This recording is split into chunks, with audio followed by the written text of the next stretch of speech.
Hi everyone, welcome to NURS 1016 Anatomy and Physiology 1.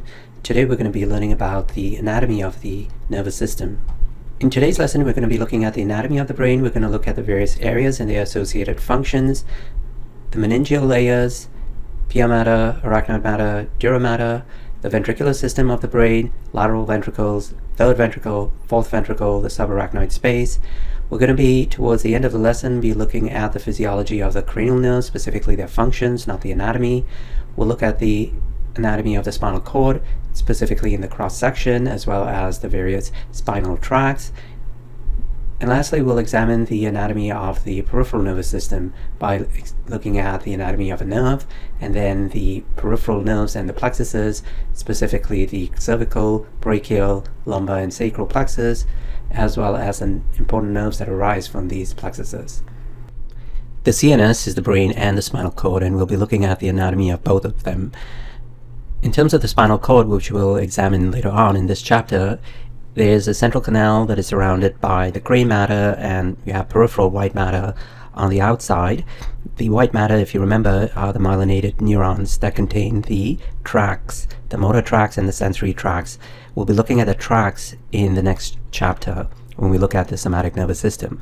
In terms of the brain, it's pretty similar. There's gray matter and white matter, left and right cerebral hemispheres, two cerebral hemispheres which we'll see separated by the longitudinal fissure, although the cerebral hemispheres nevertheless are still connected by the corpus callosum, which is the white matter, to enable communication between the two hemispheres. We have the cerebellum, that is involved with motor function, and we have the brainstem that is most associated with the autonomic functions. As previously mentioned, the longitudinal fissure separates the left and right hemispheres, but they remain connected by the corpus callosum, which is white matter. The transverse cerebral fissure separates the cerebrum or the cerebral cortex from the cerebellum. The cerebral cortex is folded into gyri, which are the outfoldings, and the grooves, the corresponding grooves, are called the sulci. The singular would be gyrus and sulcus. Nearly all the gyrus, in fact all the gyri in the brain, are labeled. They have their own individual names. And the sulci, the important ones, have names as well. And we'll be going through two specific gyri, the sensory cortex, or the somatosensory cortex, which is really the post-central gyrus, and the motor cortex, which is the pre-central gyrus. That's separated by the sulcus, called the central sulcus, which is really the most important sulcus in terms of being able to divide the motor and sensory cortex. Most of the cerebral cortex is gray matter, really about 40%, and that's located on the outside, and the rest of it are white matter and a whole bunch of other nuclei. Remember, the nuclei are the cell bodies of the neurons, for example, the basal nuclei. The cerebral cortex, as we'll see on the next slide, is anatomically divided into various lobes. So here's the cerebrum, or the cerebral cortex. You can see it's folded into gyri, and the grooves in between are the sulci. In fact, we can label the most important sulcus over here, which is the central sulcus. I think it's this one right here, though it's not really shown very well. The central sulcus goes all the way from one side to the other, but we'll see that better in different diagrams. So this corpus callosum is not visible over here because it connects the two hemispheres. We'll see it better on a sagittal view. Here's the cerebellum, two hemispheres, left and right hemispheres, separated by the longitudinal fissure, and this would be the transverse fissure that separates the cerebral cortex from the cerebellum. We have the brainstem located over here, and then the continuation of the brainstem will be the spinal cord. So here's the central sulcus. Schematically, it's the only sulcus that goes from one edge of the brain, from the left side, all the way to the right side. So it goes right all the way around, and the sulcus continues. If you look at any other sulcus, like for example this one over here, it ends there. Oh, this one over here, it just ends there. The central sulcus is the only one that goes from the left side of the brain all the way to the right side. In front of the central sulcus is this gyrus called the pre-central gyrus. That's anatomically speaking its name. Functionally, it's associated with the motor cortex, so it is the region of the brain that is involved with initiating and planning voluntary movement.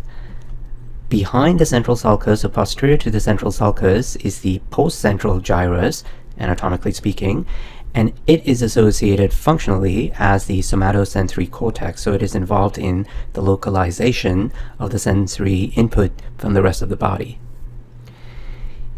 The central sulcus is what divides the frontal lobe from the parietal lobe, so functionally the brain is also divided into various lobes, and each lobe has an associated function that we'll see. So the central sulcus divides the frontal lobe from the parietal lobe. The lateral sulcus over here divides the frontal and parietal lobe from the temporal lobe. And lastly, we have the occipital lobe. There's no real dividing line between the parietal and temporal lobe and the occipital lobe. So there are various sulci over here which are not going to go, but roughly speaking, this is the region. I'm not going to ask you to draw it out, but say that the most posterior part of the cerebral cortex is the occipital lobe. And here's the cerebellum. So what are these lobes involved with functionally? The frontal lobe is involved with our cognition, our intellect, memory, personality. Essentially, it's what makes us human. The parietal lobe has the main sensory area for touch. That's the somatosensory cortex that we were examining previously. That's the post-central gyrus. So all the sensory input from the rest of the body for touch, temperature, pain is all sent to the somatosensory cortex, or the post-central gyrus, for processing and localization. Other sensory inputs such as temperature, pain are also sent there. The parietal lobe, other areas are also involved in language processing, reading, writing, even solving mathematical problems, and so forth. One thing I want to highlight is that although we associate several functions with specific lobes, the brain is really involved with everything. You can't really say that the parietal lobe is only involved in processing sensory input. That's just not true. As we can see, language processing, if you damage the parietal lobe through a stroke, specific regions, you might not be able to solve a simple mathematical problem, right? And what does that have to do with sensation or the sensory input? Not much, but it's really difficult to say that only sensory input goes to the parietal lobe and so forth. That's really not the case, right? So our understanding of the brain has really evolved over time, and every part of the brain is really involved with everything else. So they're all interconnected together, but the way we know what is mainly associated with the lobe comes from stroke victims and other kind of damages that is done to the brain, and we'll see what that results in, and that's the function associated with that lobe. So previously, a long time ago, they used to do a frontal lobectomy, whereby they would remove the frontal lobe. Sometimes it was thought for epilepsy that would help, and you can imagine, it doesn't, but if you can imagine for a lobotomy, a frontal lobotomy, that if you remove your frontal lobe, you're essentially no longer human. The body will survive, but you become more or less like a vegetable. It's not a vegetable in the sense that you're not going to have a personality, you're not going to have cognition, you're not going to be able to solve problems, memory is going to be suddenly affected. So that's what the frontal lobe is associated with. The temporal lobe is used for processing auditory and visual stimuli on its way from the retina. We'll see the occipital lobe is really the main visual processing center of the brain, but visual information travels through the temporal lobe as well. But for auditory, for our sense of hearing, the temporal lobe is very important because the auditory cortex is found there. Language comprehension and memory is also associated with the temporal lobe, and that's going back to what I was saying early on. Every lobe is involved with more or less everything, right? But we can't write that down as an answer on the test. These are the main functions associated with each of the lobes. So here are the functional areas of the brain that were described by Brodmann more or less 100 plus years ago. So this is called the Brodmann's map from 1909. So let's go through it. Firstly, what you need to do is identify the central sulcus. The central sulcus is right here, and that will divide the pre-central gyrus, which is the primary motor cortex, from the post-central gyrus, which is the primary somatosensory cortex. So this area over here is involved with motor coordination. So when you want to initiate voluntary motor movement, it starts off at the primary motor cortex. The motor association areas are just anterior to the primary motor cortex, so right over here. So when you want to initially initiate a movement, say you want to flex your elbow, voluntarily, you're going to have a thought that's going to originate in the motor association area. Then it will go to the primary motor cortex, where the upper motor neurons, the motor neurons that will eventually innervate your biceps brachii, are going to start firing. So that's going to be over here. That will be sent down. We'll look at all that process later on. Sent down the spinal cord, which will then branch off into one of the spinal nerves through the brachial plexus, and then it will innervate. That particular spinal nerve will innervate your biceps brachii and activate it and cause it to contract, right? So that's the primary motor cortex. The somatosensory cortex, or the primary somatosensory cortex, enables you to localize the sensation from the body, and that's because, as we'll see, really there's no diagram in the textbook, so we'll have to do it in class. If an input is coming from your hand, you have to know it's coming from your hand, right, when you're touching something. So that will be sent from your hand all the way through the spinal cord up here, and you'll be able to localize it as coming from your hand because different areas are associated with different parts of your body. That's called the sensory homunculus. So you'll be able to localize it.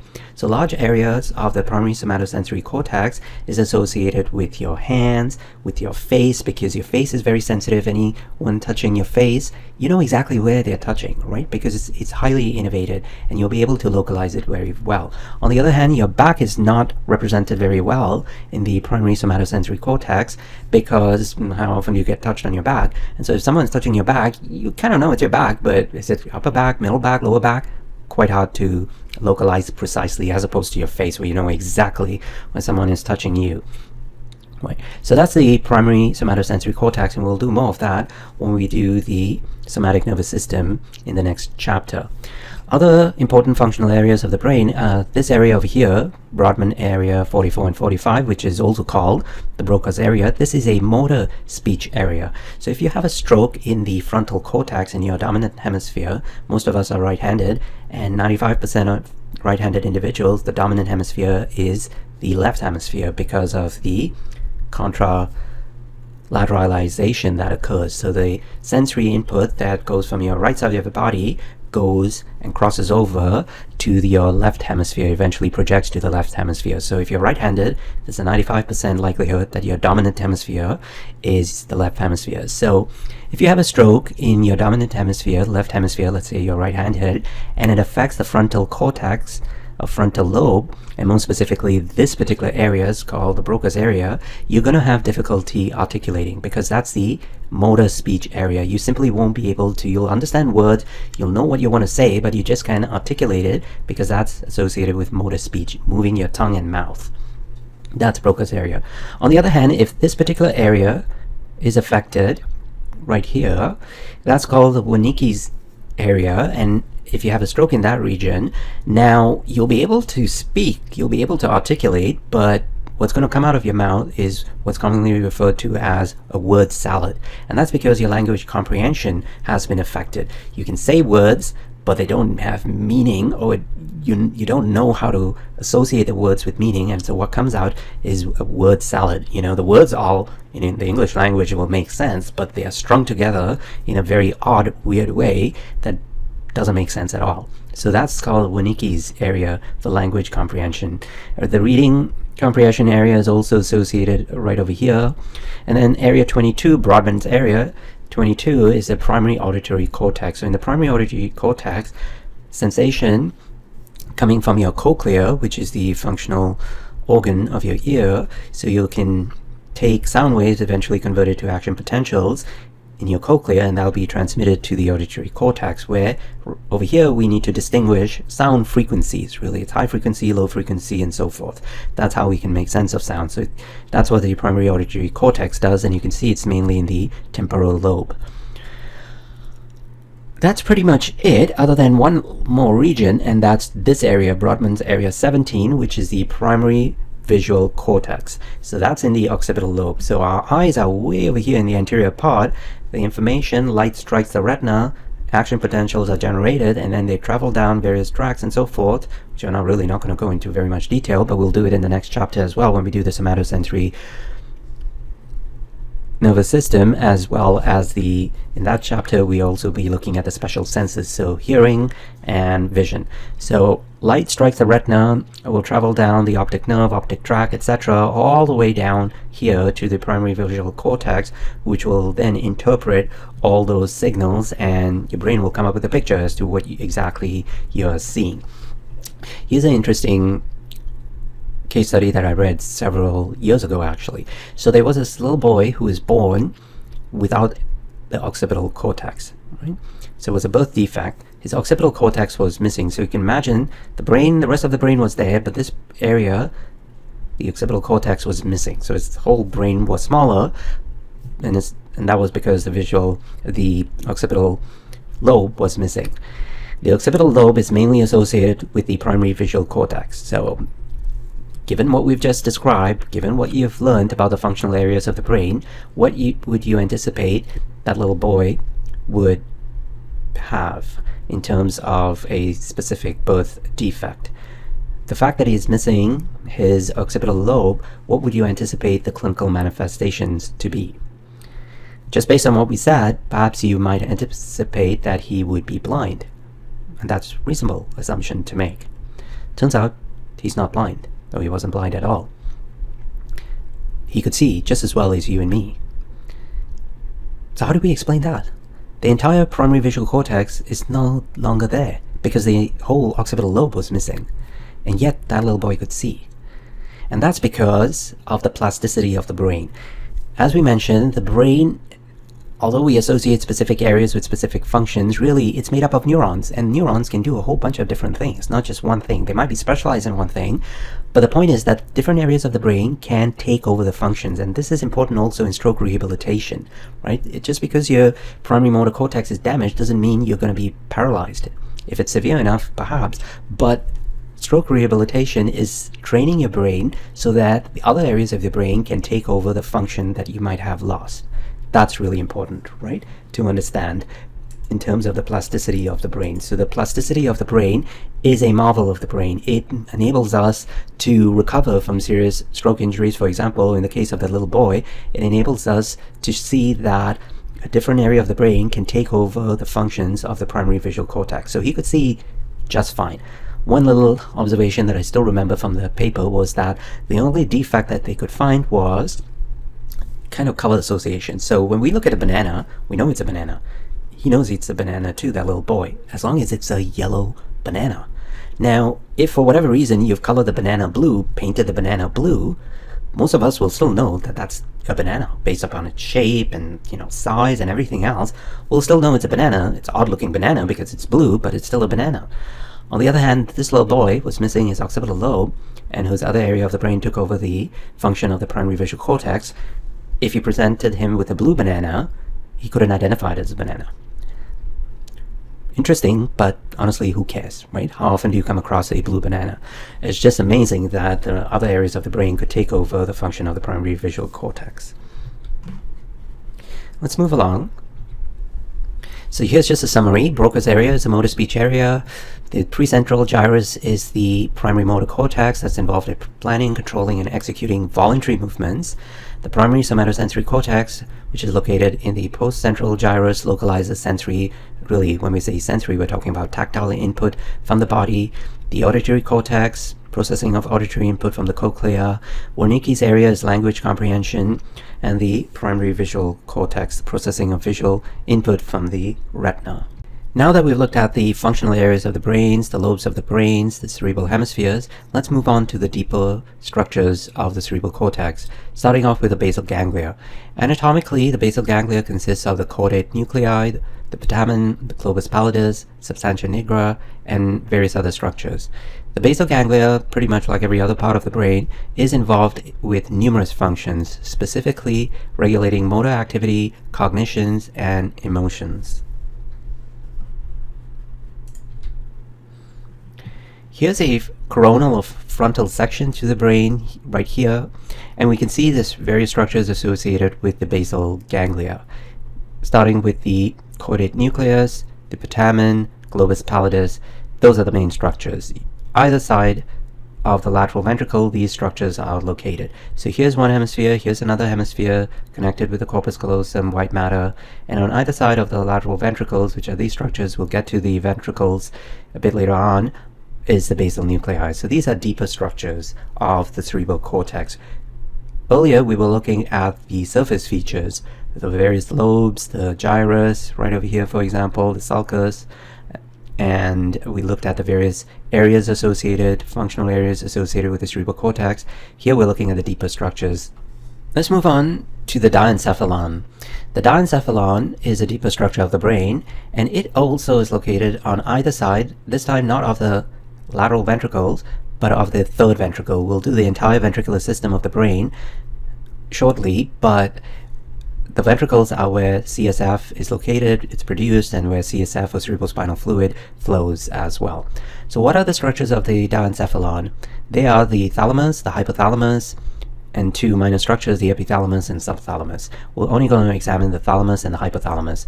The thalamus is the main sensory relay station between the spinal cord and the medulla oblongata and the cerebrum. So when sensory information is, say, coming from our hand, it goes through a spinal nerve, it goes into the spinal cord, goes up one of the sensory tracts of the spinal cord, and then it goes through the medulla oblongata, and then it connects to the thalamus. So the thalamus is the relay station. From the thalamus, that information will get projected to the primary somatosensory cortex, where the processing is done and we'll be able to localize where that sensory input has come from.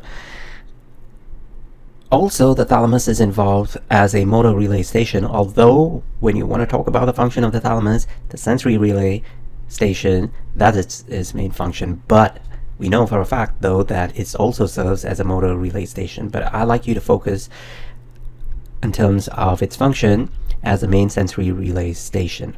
The hypothalamus we'll be discussing in a later chapter. The hypothalamus is an endocrine organ based upon its effect on the pituitary gland. In essence, it controls the anterior pituitary gland. So we'll go through the entire physiology in a later chapter, but that's why we can classify the hypothalamus as a endocrine organ. The hypothalamus is also the site of various autonomic centers. For example, in terms of what controls our core body temperature, well, it's a bunch of nuclei in the hypothalamus. So that's why we said that the thermoregulatory center is located in the hypothalamus.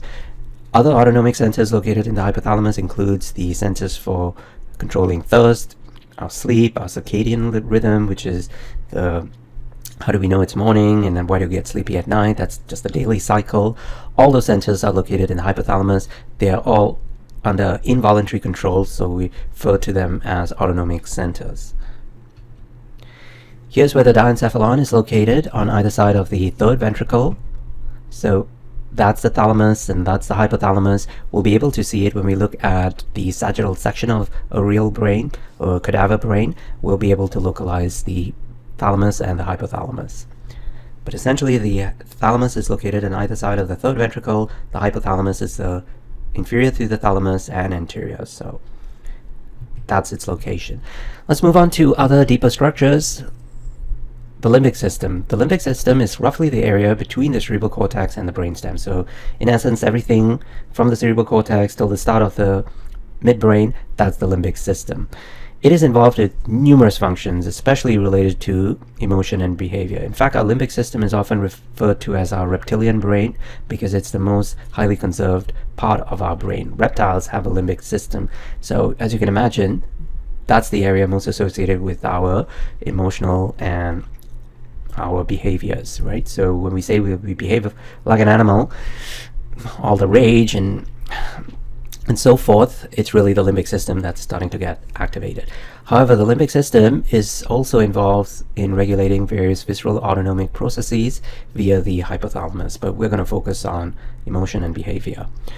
Anatomically speaking, the limbic system is associated with the cingulate gyrus, the fornix, the hippocampus, the amygdala, the hypothalamus, which is also part of the diencephalon, as well as the endocrine system, along with various other structures. So many structures make up the limbic system. That's our reptilian brain. Moving along to the brain stem. The brain stem consists of the midbrain, the pons, and the medulla oblongata. There are various vital autonomic centers, for example, the respiratory center, the cardiovascular center, that are located right within the brainstem. So if the brainstem gets damaged, death will result because the vital centers are located right there. The brainstem also contains various tracts that connects the spinal cord to the cerebrum. And we'll look at these tracts in more detail when we do the somatosensory cortex and the motor cortex, and in general when we do the somatic nervous system in the next chapter. The brainstem is also the location of the origin of 10 of the 12 cranial nerves, with the exception of cranial nerve number 1. We'll be doing the cranial nerves towards the end of this lesson. Cranial nerve number 1 is the olfactory nerve, cranial nerve number 2 is the optic nerve. All the others, 3 to 12, originate in the brainstem. So here's the brainstem, the midbrain, the pons, and the medulla oblongata. Sometimes just referred to as the medulla, although anatomically I would prefer if you stuck with medulla oblongata. The midbrain and the pons, let's describe them, and then we'll move on to the medulla oblongata. The anterior part of the midbrain consists of the cerebral peduncles that is connected to the hypothalamus. So that's what connects the rest of the cerebral cortex with the midbrain. It's the cerebral peduncles. The midbrain also has these large pyramidal motor tracts. So when we do the somatic nervous system, we will see that information from the motor cortex has to be transmitted to the various skeletal muscles, voluntary skeletal muscles, right? And these will travel through these pyramidal motor tracts in the midbrain, and then it will go all the way down into the spinal cord as well, where they're also referred to as the pyramidal tracts. The cerebral aqueduct, which is part of the ventricular system of the brain, also runs through the midbrain. The pons is the next part of the brainstem. It is between the midbrain and the medulla oblongata. That's where it's located.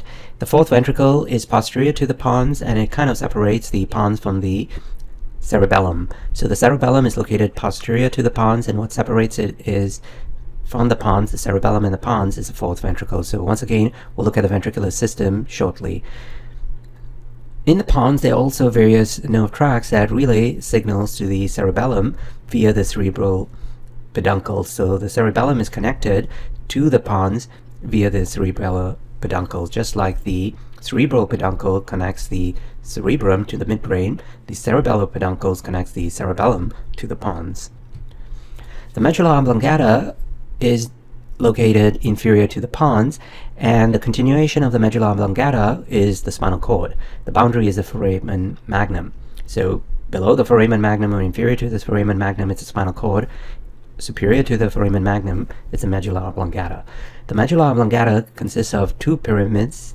That's the pyramidal motor tracts that will continue down into the spinal cord, and the desiccation of the pyramidal tract occurs here. So when we do the somatic nervous system, we will see that motor information coming down from the motor cortex has to go to the opposite side of the body, the contralateral side of the body, and that's the crossing over, or the desiccation. The desiccation of these motor neurons occurs at the medulla oblongata, at the level of the medulla oblongata. So we refer to it as the desiccation of these pyramidal tracts. So we'll do that more when we do the somatic nervous system in the next chapter.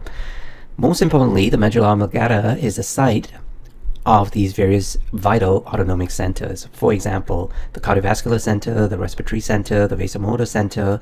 Hence, it's involved in the regulation of ventilation, our heart rate, our blood pressure, and so forth. There are various other reflex centers, autonomic reflex centers, that are also located over here. For example, the swallowing center, the vomiting center. So when we activate the vomiting center in the medulla oblongata, that's when you vomit. The coughing reflex center is also located in the medulla oblongata, along with the sneezing center. So all the important, critical, and vital autonomic centers are located in the medulla oblongata. One last structure that I just want to highlight is the reticular activating system. The reticular activating system, or RAS for short, are three columns running the entire length of the brainstem. The reticular activating system is what is involved with maintaining our consciousness and our alertness. Hence, if we damage our reticular activating center, we will lapse into a coma. Another function of the reticular activating center is that it filters out weak repetitive stimuli, which is referred to as habituation, and by far and away, most of the signals that we get from our environment are these normal, weak, repetitive stimuli. Our brain has to learn to ignore those stimuli, otherwise we'll simply become overstimulated, right? So just an example is, many of us, especially during the pandemic, when we're watching Netflix, we'll fall asleep while the TV is blasting away. Even it could be, if you're watching a sci-fi show, it could be bombs or whatever, yet you can filter all that out and you fall asleep. Now, if you have a young child and that child screams, or if a baby starts crying, boom, you immediately wake up, right? So that's the beauty of the reticular activating center, that filters out all these weak repetitive stimuli and yet keeps us alert and conscious when an appropriate stimuli like a crying baby comes through. Lastly, the cerebellum, before we move on to the spinal cord. The cerebellum actually makes up 10% of the total brain mass, right? That's quite a lot. It's located posterior to the pons and the medulla oblongata, connected to the pons via the cerebellar peduncles. What the cerebellum does is that it receives input from a whole variety of other structures, including the cerebral cortex and the brainstem, as well as the sensory receptors for motor control. So the primary function of the cerebellum, although I'll be lying to say that it doesn't do anything else, but what it's most associated with is that it coordinates voluntary muscle movement. So what really happens is that in order for us to even walk, we need information from the proprioceptors, which are the sensors in our joints that tell us about the location of the joints and hence the muscles and so forth. Those are called the proprioceptors. We need information from our visual cortex, our sense of vision, and we need information from the vestibular system or our balance system. We have to take all that along with what's exactly occurring in terms of the muscle contraction, and we need to process all that in order to have a coordinated muscle movement, right? So if the cerebellum gets damaged, you can imagine that we're going to have grave difficulty coordinating muscle movement. Just simple activities like even walking is going to be not coordinated properly, right? This is not something that we think of consciously. All the information for walking is processed in the cerebellum, information from the proprioceptors, information from our visual cortex, information from the vestibular system. All that information is processed along with what's occurring in terms of the muscle contraction. How do we need to contract the muscles? All that is processed in the cerebellum. So motor coordination occurs, voluntary motor coordination occurs through the cerebellum. But as mentioned previously, the cerebellum is also likely involved in various other functions, including cognition and language processing as well. Other anatomical structures of the brain that we have to examine are the meninges, which are the coverings of the brain. They are the membranous coverings of the brain. So the brain firstly is protected by the skull, all the bones. It is also protected by the meninges, which are these membrane coverings, as well as the cerebrospinal fluid that provides the cushioning, and maybe not physical protection, but protection from various pathogens and all other nasty substances that can enter into the brain. That's provided by the blood-brain barrier. So let's focus on the meninges here, and then we'll also look at the blood-brain barrier, as well as CSF and the ventricular system. We've already done the skeletal system, we've done the skull bones, the cranial bones, the facial bones, so we're not going to really describe them over here. We'll do the other three right now.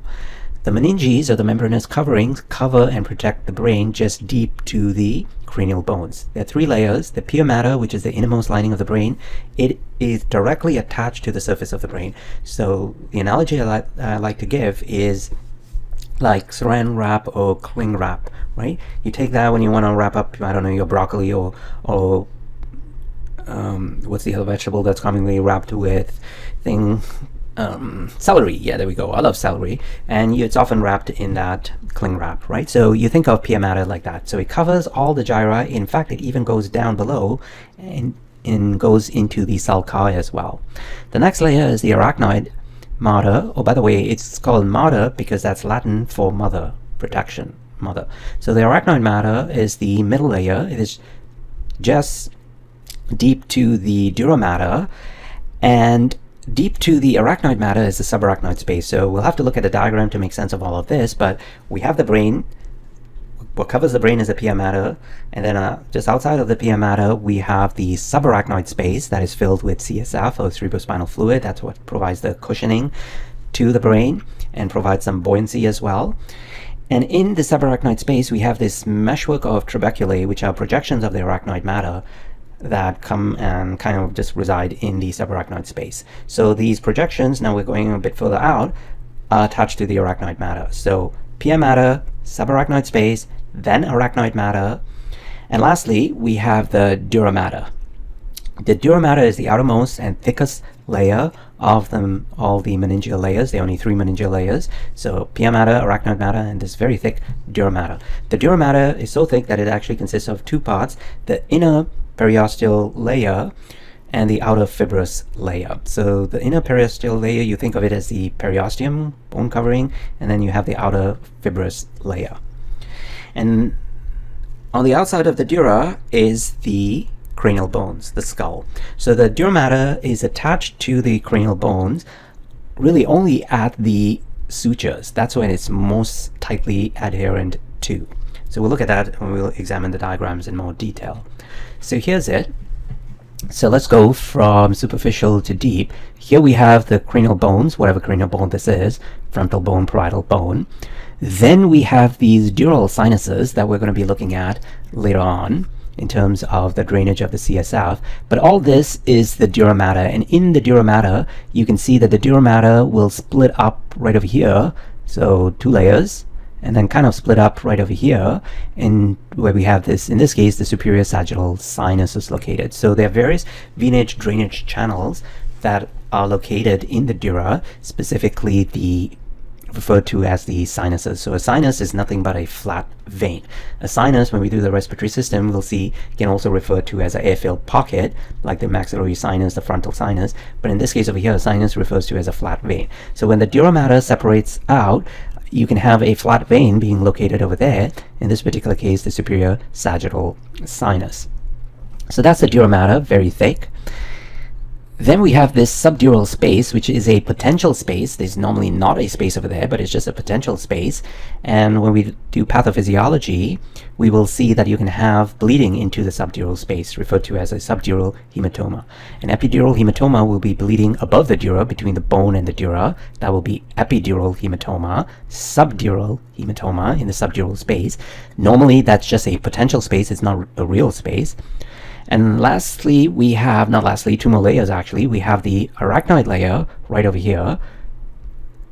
The arachnoid layer and the arachnoid trabeculae extend out into the subarachnoid space. So this is a subarachnoid space that is filled with, there's the arachnoid trabeculae, and this is a subarachnoid space that is filled with CSF. Right, so that's where CSF is flowing through. And the innermost layer, so here's the surface of the brain.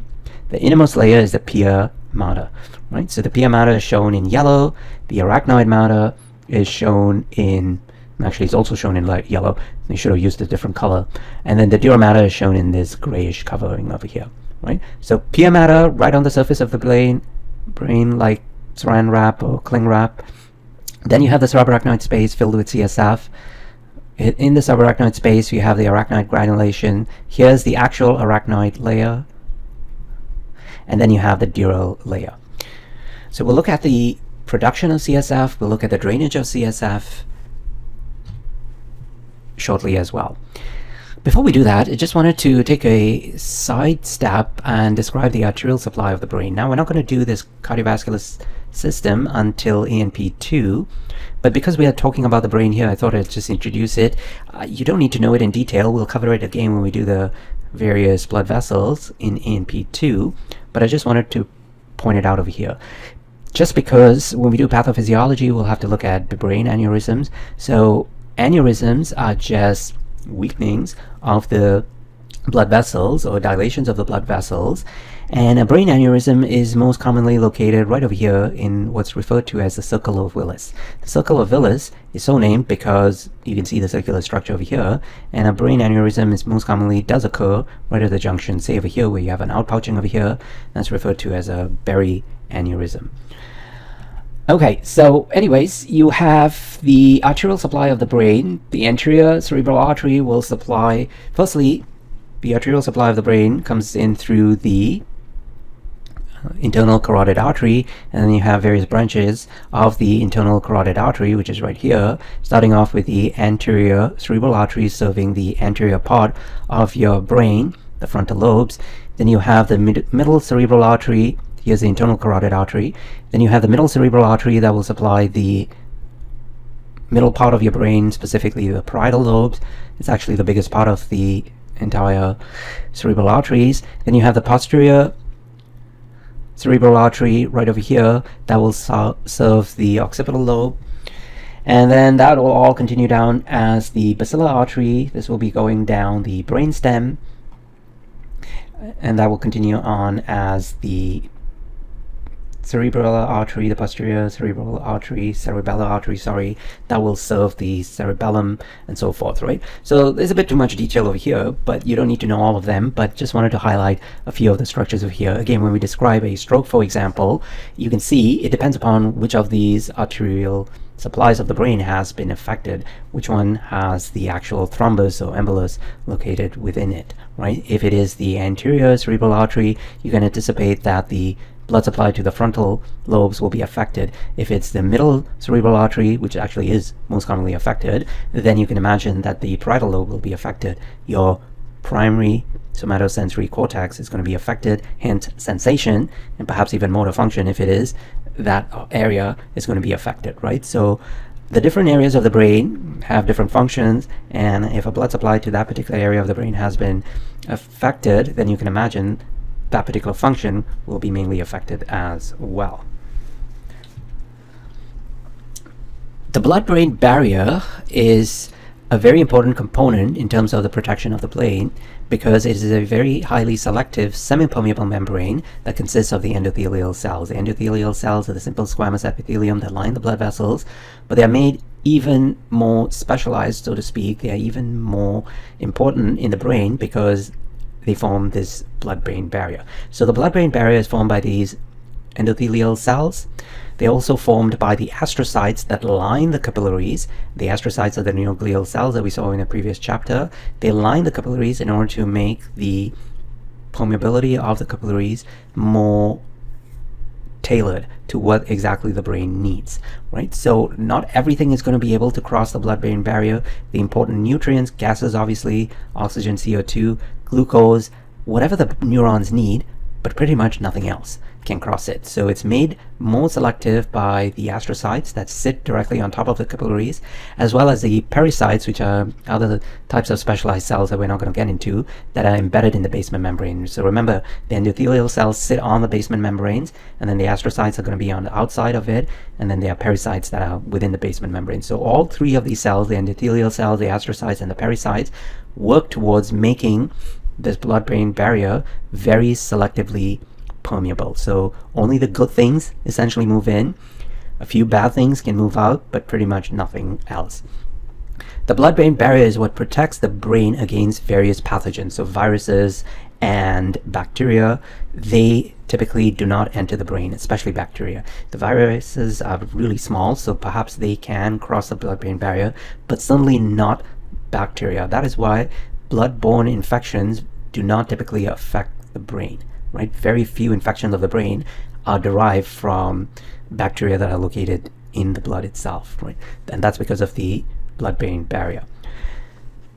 The drawbacks of the blood-brain barrier, it's really a good thing that we have it because it keeps out all these nasty substances, but the drawbacks are drugs like chemotherapy drugs, if there is unfortunately a tumor located in the brain, like the glioblastoma multiforme. Unfortunately, those brain tumors cannot be treated with chemotherapy drugs because the chemotherapy drugs will not be able to cross the blood-brain barrier. In fact, most drugs cannot cross the blood-brain barrier. Consequently, it's very difficult to treat any of those tumors or any other conditions of the brain. Here's the venous supply of the brain. We previously saw when we were looking at the meninges, the superior sagittal sinus. In fact, we were looking at a coronal section. Here's a sagittal section that shows it better. So the superior sagittal sinus is located right over here. That's where the venous drainage of the brain occurs. Right? It'll go through all these various sinuses, and we're not going to go talk about all of them. We're just going to focus on the superior sagittal sinus. This one here is the inferior sagittal sinus. We have the transverse sinus and so forth over there. But essentially, this is where the venous blood supply of our brain drains into. The superior sagittal sinus, along with all these other sinuses, are also important in terms of this is the location for the drainage of CSF, or cerebrospinal fluid, as well. Eventually, all the venous blood drains into the jugular veins. What is cerebrospinal fluid, or CSF for short? In terms of the composition, cerebrospinal fluid is pretty similar to plasma, except it has less protein, and the electrolyte concentrations, or the ion concentrations, are a little bit different as well. But other than that, it's essentially plasma. We need CSF cushioning the brain, as well as being able to nourish the brain and remove the metabolic waste byproduct. The brain doesn't have a lymphatic system that is found throughout the rest of the body. The lymphatic system is the big drainage system in the rest of the body. It helps to wash away all the metabolic waste byproduct. The brain doesn't have it. That function is served by the cerebrospinal fluid. The cerebrospinal fluid is constantly produced by the Chloride Plexus, which are specialized ependymal cells, along with the capillaries. So the fluid is derived from these specialized capillaries in the brain, and then the ependymal cells will modify the composition of the fluid. We're not going to go through how and all that, but essentially the ependymal cells, the tuft of capillaries, you put them all together, that's the Chloride Plexus. So CSF is produced by the Chloride Plexus that lines the ventricles, specifically the lateral ventricles, and we'll see where it drains to in a second. So in terms of the total volume of CSF that's found in our brain, it's about 150 mils. But CSF is constantly being produced. So how do we maintain that constant, relatively constant 150 mil? It means that it needs to be drained as well. So the CSF is drained into the dural sinuses that we just saw previously through the arachnoid granulations. And from the dural sinuses, all that blood will drain out into the venous system, into the jugular veins, and then into the rest of the venous system.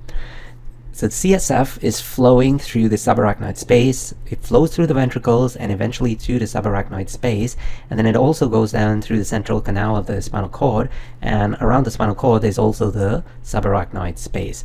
So we'll look at that schematically shortly as well. The ventricular system of the brain consists of 4 ventricles, 2 paired lateral ventricles, so left and right lateral ventricles. There's a third ventricle, only one of it, and a fourth ventricle, only one of that. So 4 ventricles. CSF is produced mainly in the lateral ventricle, a little bit in the third ventricle as well, but mainly in the lateral ventricle. So that's where it starts off. That's where the production of CSF starts off. And then here is the flow of it. It flows from the lateral ventricles through this tiny opening called the intraventricular foramen into the third ventricle. From the third ventricle, it flows through this another even tiny opening called the cerebral aqueduct to the fourth ventricle. From the fourth ventricle, it can flow out. There are 3 openings to the fourth ventricle. It can flow out into the subarachnoid space, and it can also flow out into the central canal and the subarachnoid space of the spinal cord. Right? So that's the flow of CSF. Eventually, the CSF is drained into the dural sinuses, like the superior sagittal sinus. The flow of CSF is maintained by the ependymal cells that line the entirety of the ventricular system. The ependymal cells, along with the blood capillaries, produce the CSF, and then because the ependymal cells are ciliated, they are able to move the CSF along the ventricles and along the subarachnoid space as well. Here's the CSF circulation. So the Chloride Plexus is located in the lateral ventricles, produced there. Then it flows through the intraventricular foramen into the third ventricle. You can see some of the Chloride Plexus located in the third ventricle as well, although most is in the lateral ventricles. From the third ventricle, it flows through this very narrow channel called the cerebral aqueduct into the fourth ventricle. From the fourth ventricle, it can flow out into the subarachnoid space. Here's all the subarachnoid space. And then in the subarachnoid space, the CSF is drained through the arachnoid granulations into, in this case, the superior sagittal sinus. The CSF can also flow through the central canal of the spinal cord, as well as through the subarachnoid space that surrounds the spinal cord as well. This particular table just shows you the various components of the ventricles and really gives you an overall summary of CSF circulation. So the lateral ventricles are located in the cerebrum. We'll look at the ventricles anatomically speaking in class. We'll look at separate diagrams. Unfortunately, the book doesn't have it other than the diagram you just saw.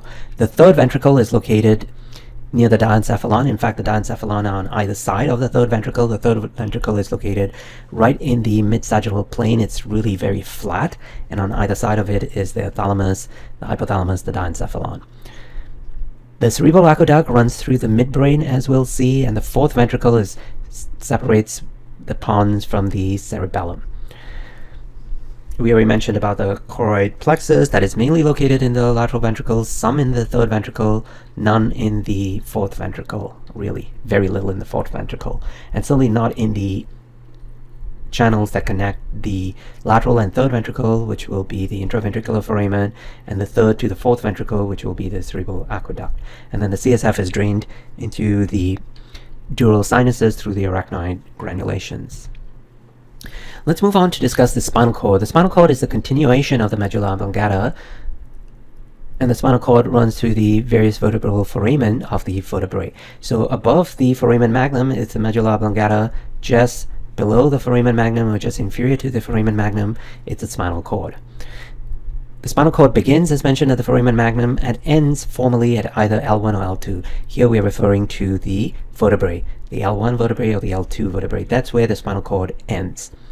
The spinal cord is covered by the meninges, just like the brain. The only real difference is the dural layer is, I guess, not as thick, so it's not two layers, not an inner layer, periosteal layer, and an outer fibrous layer, is just one layer. But nevertheless, there are three layers: the pia mater, arachnoid mater, and the Dura Mater. There's a subarachnoid space filled with CSF. The epidural space is important because you might have heard of epidurals that are given to women during childbirth. And the epidural space is the space between the dura and the vertebrae.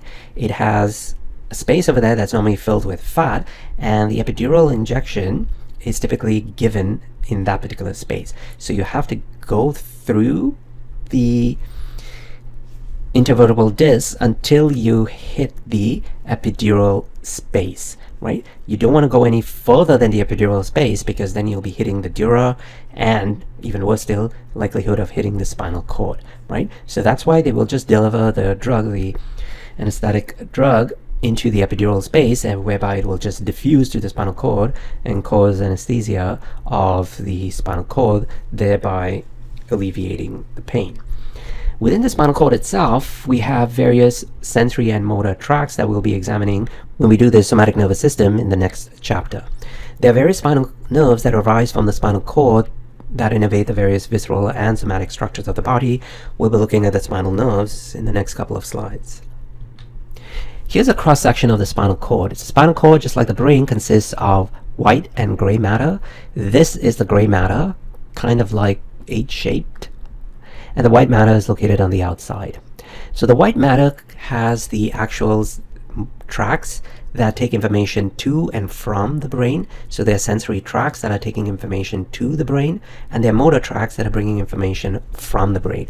Those tracts are located in the white matter. All this stuff here that's lighter colored, not yellow colored. That makes sense, because those are myelinated neuron. You want information going very quickly to and from the brain. The gray matter over here consists of the various nuclei. So this is where the spinal nerves will synapse with the next, either the interneuron or the next order neuron, that will take information then up to the brain and so forth. So that's the gray matter. That consists of various nuclei. But the white matter are the sensory and motor tracts. Moving along to the spinal nerves. The spinal nerves are part of the peripheral nervous system. The central nervous system is the brain and the spinal cord, which we've just been examining. And now we're moving on to the peripheral nervous system, which are the spinal nerves. There are 31 pairs of spinal nerves that arise from the spinal cord. 8 cervical pairs, 12 thoracic pairs, that's 20, 5 lumbar, 5 sacral pairs, that's 30, and 1 coccygeal pair, that's 31. These spinal nerves, nearly all of them, when they arise from the spinal cord, and we'll be labeling the diagrams in the class, because again, unfortunately, the textbook doesn't have very good diagrams, a bit lacking in this particular area. But when the spinal nerves arise from the spinal cord, many of them, in fact most of them, will combine together to form nerve plexuses. There's a cervical nerve plexus, there's a lumbar nerve plexus, and sacral nerve plexus. Notice no thoracic. So the thoracic spinal nerves, except for T1, do not form a plexus. So what is this plexus? A plexus is when the spinal nerves arise from the spinal cord, and then they'll all combine together.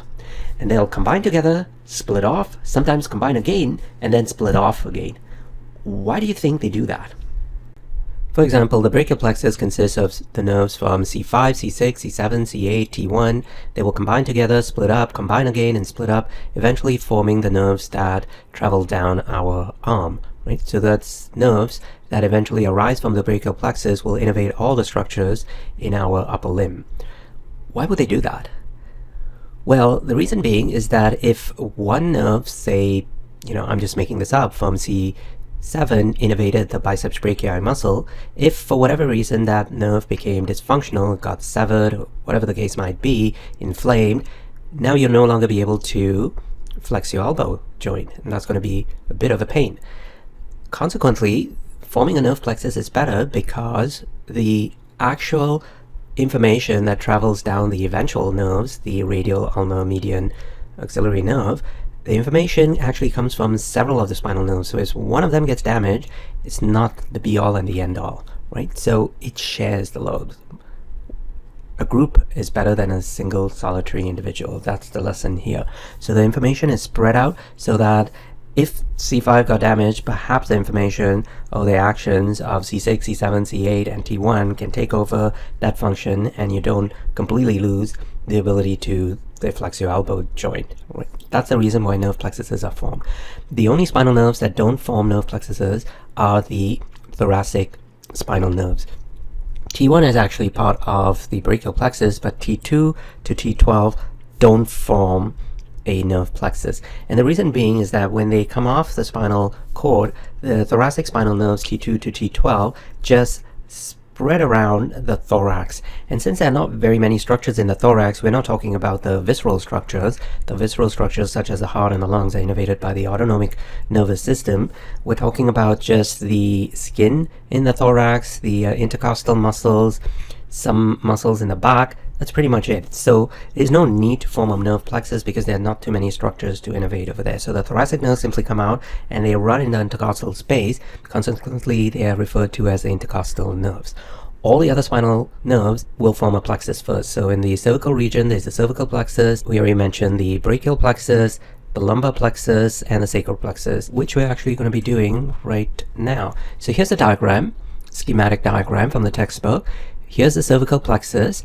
And I don't want you to actually get bogged down in all the details. What you really want to focus upon are which cervical nerves will form the plexus. So in this case, C1 to C4, and that's because from C5 onwards, we're going to form the brachial plexus. So C1 to C4 will form the cervical plexus. We are not going to focus upon the numerous nerves that arise from these plexuses. We're just going to focus on a couple of important ones. The most important nerve that eventually arises from the cervical plexus is the phrenic nerve that innervates the diaphragm. If you irritate the phrenic nerve, what's going to result is hiccups, which is not life-threatening, can be very irritating, but not life-threatening. On the other hand, if you sever the phrenic nerve, you no longer be able to contract your diaphragm, breathing will stop, and that can result. So the phrenic nerve is very, very important. We mentioned the brachial plexus, C5, C6, C7, C8, and T1. The nerves that eventually arise from the brachial plexus will travel down the arm and innervate all the structures in the arm, including the skin, the muscles, and so forth. The main nerves that I want you to focus on are the median nerve, the radial nerve, and the ulnar nerve. It's actually not very difficult. The radial nerve will travel down the side of the radius, so the lateral aspect of the arm in anatomical position. The ulnar nerve will travel down on the ulnar side, the medial aspect of the arm, and the median nerve will travel down the middle, right? So it's not very difficult. We're not going to talk about which exact muscles they innervate and so forth. That gets too complicated. Just as long as you know that the median, radial, and ulnar nerve arise from the brachial plexus, that's good enough. And the brachial plexus is made up of C5, C6, C7, C8, and T1. Notice that T2 to T12 are not listed over there. Those are just the intercostal nerves. So these intercostal nerves will run in the intercostal space, travel around towards from the back, which is where the spinal cord is. On the dorsal side, will travel around to the front or the ventral or anterior side. That's it. No nerve plexuses there. Then we get to L1. L1, L2, L3, and L4 will form the lumbar plexus, sometimes a little bit of L5. usually just L1 to L4 will form the lumbar plexus, and the only nerve that we're going to focus upon that arises from the lumbar plexus is the femoral nerve. And the femoral nerve innervates all the structures on the anterior aspect of our thigh. So all the hip flexors, not all, some of the hip flexors and the quadriceps muscles, that's innervated, that enables extension of the knee joint, that's innervated by the femoral nerve. Now we move on to the sacral plexus. L5, S1, S2, S3, S4, and S5. They make up the sacral plexus. From the sacral plexus arises the largest nerve in the human body, which is the sciatic nerve.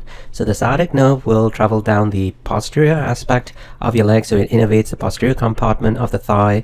So biceps femoris, all your hamstring muscles, semitendinosus, semimembranosus. Then it will go down to the lower leg. When it crosses the knee joint, it's called the popliteal nerve, and then it will branch off into the tibial nerve that innervates the posterior compartment of the lower leg. We're talking about the calf muscles over there, and the fibula, or the common fibular nerve, that innervates, kind of goes a little bit towards the anterior part, so it innervates the anterior part of the lower leg and the lateral side of the lower leg as well. So in that way we've covered the entire lower leg all the way into the foot.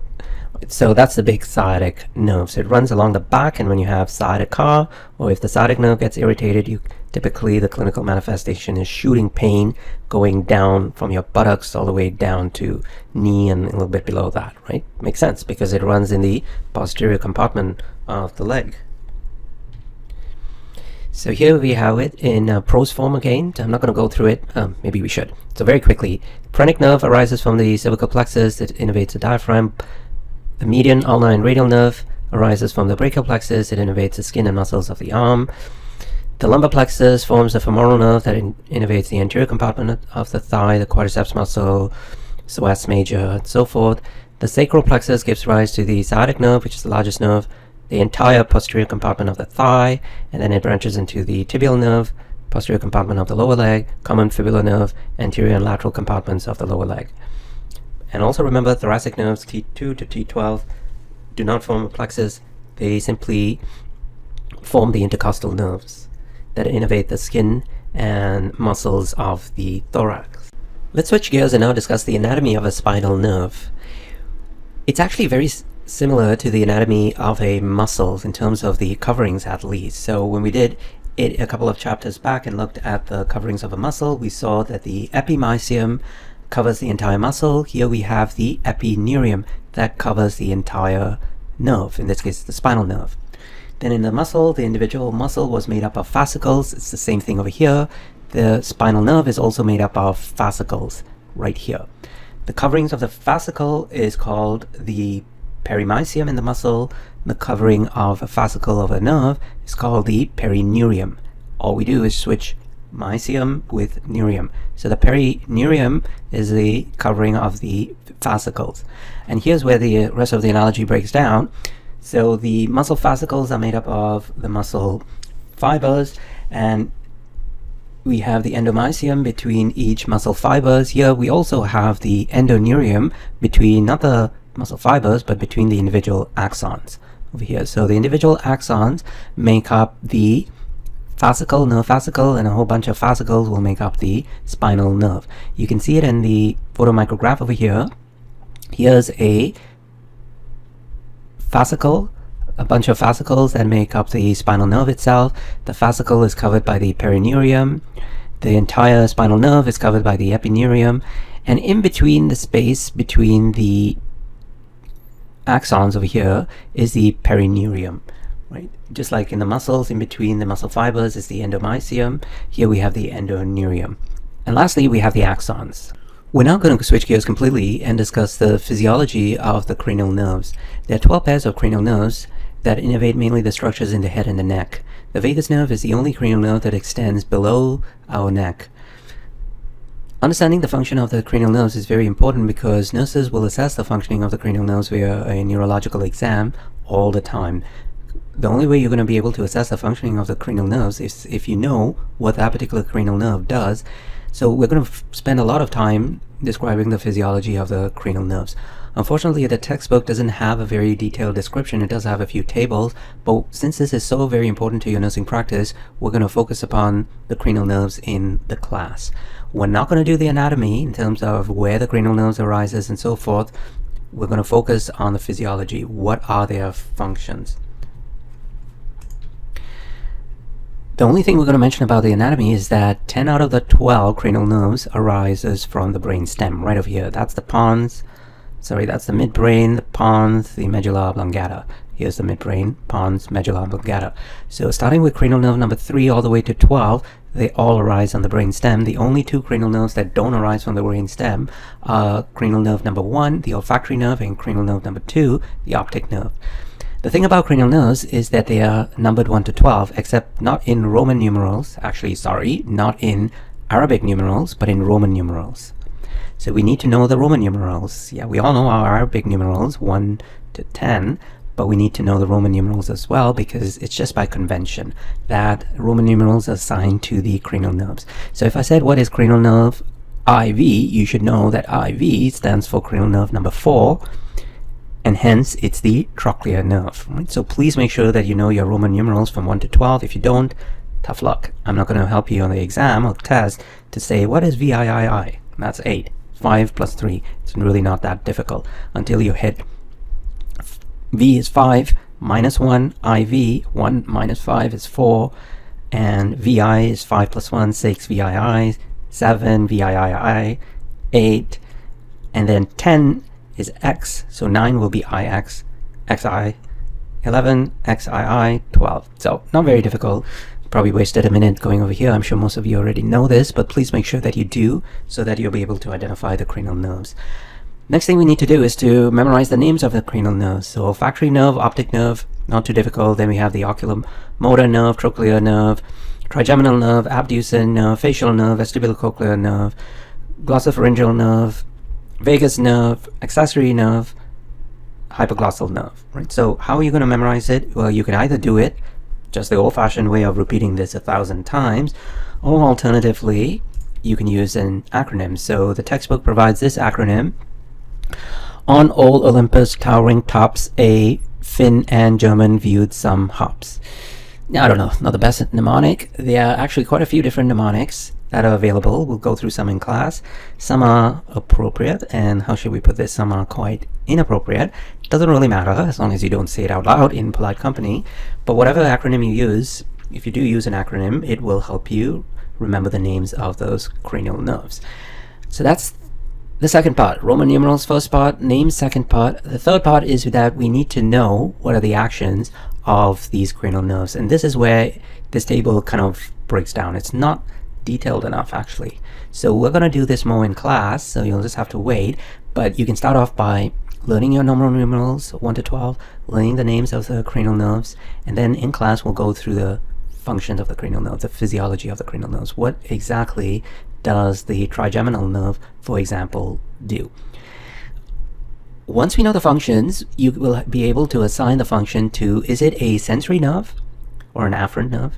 Is it a motor nerve or simply carries efferent information, or does it do both? So sensory, motor, or both, S, M, or B. There's also an acronym that helps you remember that, starting off with cranial nerve number 1. I think the acronym goes, at least the one I remember, some say marry for money, but my brother says big, don't use the inappropriate one, big brain matters most. Right? So that will help us. So some say sensory, SEMC, marry for money, MM, but my motor, but is the B for both sensory and motor. So the trigeminal nerve has sensory and motor. My abducens nerve only motor, brother facial nerve both, says vestibular cochlear nerve sensory, that brings information from the cochlea and the vestibular system, sensory, says big glossopharyngeal nerve, which innervates the muscles in the throat, mainly in the pharynx. But my brother says big brains, the vagus nerve only has both, matter most. Right? So that's what's important. So use the acronym if you like, use a different acronym, doesn't really matter, but that's the third thing, to label the function of the cranial nerve in terms of, is it sensory, is it motor, or both. And lastly, we'll be adding to what exactly is the sensory component? What exactly is the motor component? If it's motor, it innervates a muscle. Which muscles does it innervate? It's not too difficult, as we'll see when we're going to do that. For example, the facial nerve is both, so it has a motor function. It innervates the facial muscles. Which facial muscles? We're not going to go to that level of detail. Most of the facial muscles. So we'll do this in class, so gotta wait a little bit. That brings us to the end of chapter 13, which is the anatomy of the nervous system. We looked at the anatomy of both the brain and the spinal cord. We looked at various parts of the brain and the spinal cord, the lobes, the hemispheres, the functional areas of the brains. We also went through, we did the meningeal coverings, CSF, and the ventricular system. That reminds me, we have to go through the ventricular system in more detail in class in terms of labeling it, because the textbook doesn't have a good diagram of the ventricular system, the lateral third, fourth ventricle, just the sagittal view. We'll see what it looks like in 3D. Briefly, we did the anatomy of a spinal nerve. We did the spinal nerves, 31 pairs of it. We saw how they form nerve plexuses. We looked at the nerve plexuses, and we discussed briefly the major nerve that arises from the various nerve plexuses, the cervical plexus, the brachial plexus, lumbar plexus, and sacral plexus. And lastly, we just started off looking at the cranial nerves, although we'll do most of the physiology in terms of the functions of the cranial nerves in the classroom. The next chapter is the somatic nervous system, chapter 14, that we'll be covering. Thanks everyone, have a wonderful day. Bye.